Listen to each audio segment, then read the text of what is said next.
Yes, hi guys, it's me, Tinmay Arcenas, and welcome to my channel where we talk about beauty and business.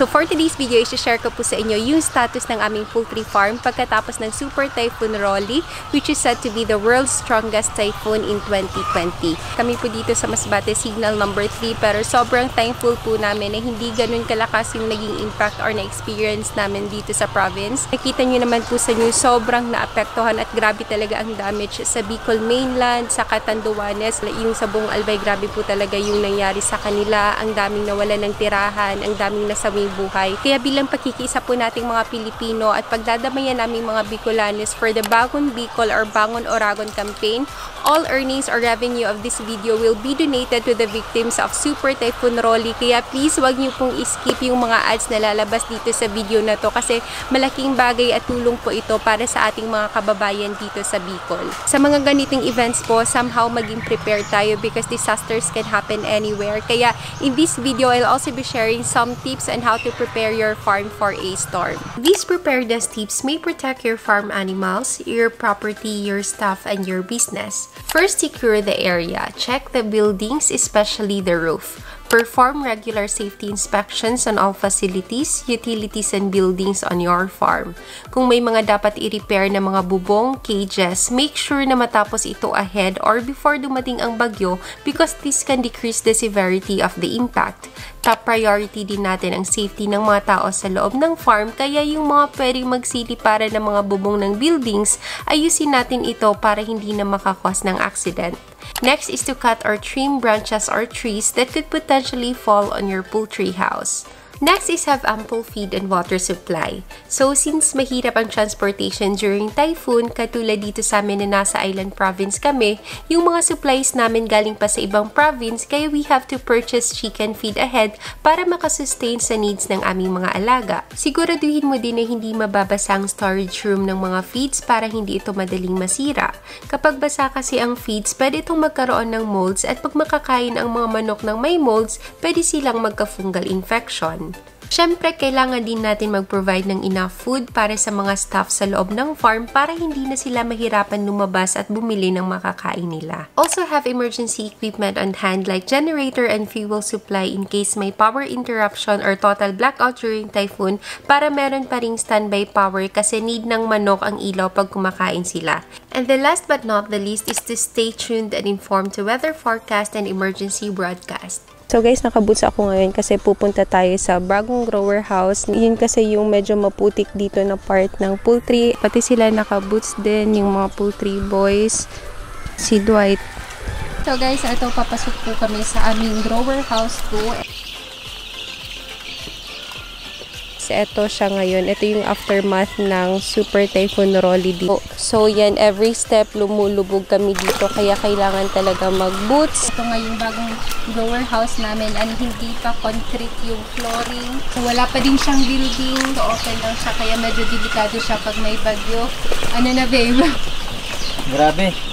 Okay lang kasi ito lang yung nangyari tsaka hindi ganun yung impact dito sa buong Masbate province. Thankful pa rin kami. So ito yung naging resulta ng bagyo. Masyadong maputik dahil kapag malakas yung ulan, yung portion na dito namin ay mga ano yan, yung mga may marami yung deposit ng tubig plus may mga malaking reservoir dyan na kapag malakas yung ulan ay punta talaga dito yung tubig namin. Kaya lang yung problema namin dito, yung kanal namin ay parang na-erase dahil sa inapak-apak. Kaya hindi masyado naka-exit yung tubig. Kaya dito nalagay sa ating grower house number 2.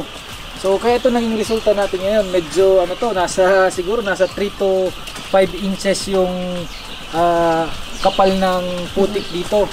Medyo mahirap yung mobility, yung pag-maniobra sa mga sisiw natin dito kasi meron tayong around 3,000 heads na bagong sisiw. Siguro nasa 2 weeks and a half pa lang yung edad nito.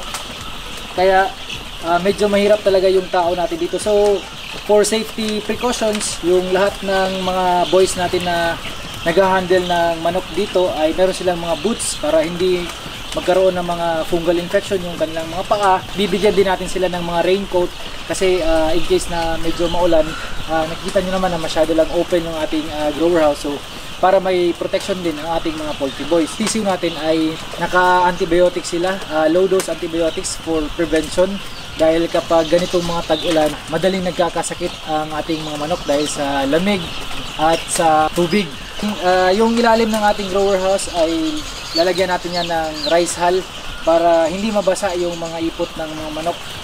Kasi yan yung nagkukos ng masamang amoy at pagdami ng mga langaw.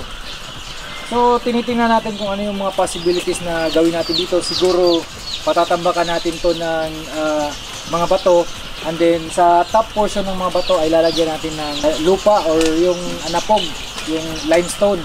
Lalagyan natin ng limestone yung top portion ng mga bato. Mahirap talaga mag-maneuver dito kasi marami kaming ginagawa dito. Nagbabaksin pa kami, nagdidibik pa.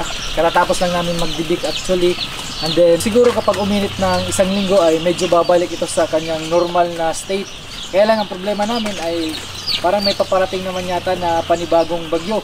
So hopefully maayos natin ito before dumating ang bagyong yun para at least mabawasan yung tubig dito sa ating grower house. Kung mapapansin nyo, meron kaming grower house 1 in which meron talaga siyang actual na building para additional protection sa ating mga manok. At ito, ginawa lang din natin ito kasi ito ay low cost at saka nagmamadali tayo that time na meron tayong in-house na nasa 8,000 heads na manok. Kailangan na talaga i-transfer kaya minadali natin. Hindi ko masyado i-recommend na ganito lang yung gawin nyo kasi nga kapag merong mga typhoon or merong mga calamity, mahirap mag-maneuver dito sa ganitong klase na housing. Medyo delikado siya kasi meron pa siyang mga puno sa taas. So, pag may bagyo, may possibility kasi na pwedeng matumba yung mga puno. So, dahil nga hindi concrete yung floor ng bagong grower house namin and walang building, open lang siya. So, pag may bagyo, malakas yung ulan, ito talaga yung mangyayari. Thankful pa rin kami na ganito lang yung nangyari sa poultry farm namin. Yung mga alaga naming sisiw, yung mga bagong dating dito, healthy and active sila. Ito yung first grower house namin. Kung makikita nyo, may building yung ating grower house. Pag may bagyo, may malakas na hangin at ulan, mas safe talaga yung ating mga alagang sisiw or manok pag merong building yung ating grower house at mas madaling makapagtrabaho at makagalaw yung mga poultry boys dahil yung floor hindi ganun kaputik. Unlike dun sa pinakita ko sa inyong grower house kanina. Malalaki na yung ating mga sisiw dito sa ating grower house 1. Hindi na sila sisiw. So, mga weeks from now, ready to lay na sila. Check natin yung status ng ating mga sisiw. Ay yung mga, actually hindi na to sila sisiw kasi nasa ano na to almost 3 months na sila. Tinitingnan natin kung may mga sipon ba, tinitingnan natin kung may mga mortality, tinitingnan natin kung meron pa ba silang mga feeds at may mga tubigan. So guys, so far okay naman po yung mga layer buildings namin dito sa poultry. Yan. Buti na lang pina-repair na namin yung first layer building and yung second layer building para in case na merong mga dumating na ganitong bagyo, merong mga malalakas na hangin, malakas na ulan, at least safe din yung ating mga alagang manok. Grabe yung putik dito. Ayan yung daanan ng tubig. Guys, ito yung aming first building na bagong repair. Wala naman siyang damage kasi hindi nga ganun kalakas yung impact dito sa amin. Thankful din kami na sobrang healthy and active ng ating mga alagang manok. Yan. So yan po yung ating poultry farm pagkatapos ng Super Typhoon ROLLY. Safe naman po yung tao dito, yung mga buildings and alaga natin. So guys, that is it for today's video. Let's help each other get through these trying times. Kaya natin to. And sana ma-share nyo din po yung video na to para ma-donate natin lahat ng earnings ng video na to sa mga naapektuhan ng Super Typhoon ROLLY. Thank you din kay Dwight for the participation. Please stay safe and healthy. So thank you so much for watching this video and I hope to see you in my next one. Bye!